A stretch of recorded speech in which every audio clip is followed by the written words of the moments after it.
Good morning everyone, welcome to Priya blog. তো আজকে সকাল সকাল ভিডিওটা শুরু করছি। দেখুন আকাশটা কি সুন্দর লাগছে, পুরো রোদ ঝলমলে সকাল। এখন সকাল প্রায় 6টা কি 6:30 মতো বাজে, আর এত সুন্দর আকাশ দেখে মন প্রাণ জুড়িয়ে গেল।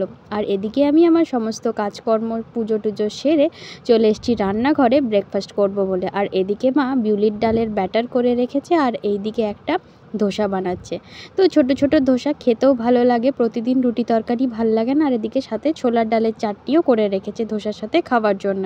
আর এদিকে আমি প্লেটে সমস্তটা বেড়ে নিয়েছি। এটা খেতে এত সুন্দর লাগে, আর সকাল সকাল ফ্রেশ খাবারটা মন প্রাণ ভরে যায়। আর খাওয়া দাওয়া সেরে আমি এখানে এসেছি পড়াশোনার জন্য। আর এই দেখুন আমি আজকে হাতে চুড়ি পরেছি, আসলে শ্রাবণ মাস তো একটু সাজগোজ করতে ভালো লাগে।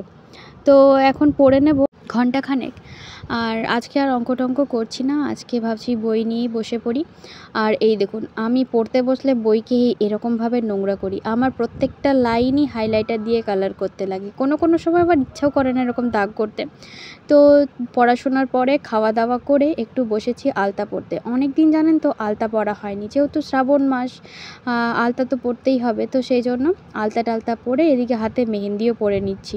আর আজকের ভিডিওটা বেশি বড় করলাম না, যদি ভালো লেগে থাকে একটা লাইক করে দেবেন, আর যারা আমার চ্যানেলে নতুন আছেন তারা চ্যানেলটিকে সাবস্ক্রাইব করে দেবেন। আর এরকম আরও ভিডিও পেতে চাইলে আমার পাশে থাকবেন। চলুন তাহলে আজকে টাটা।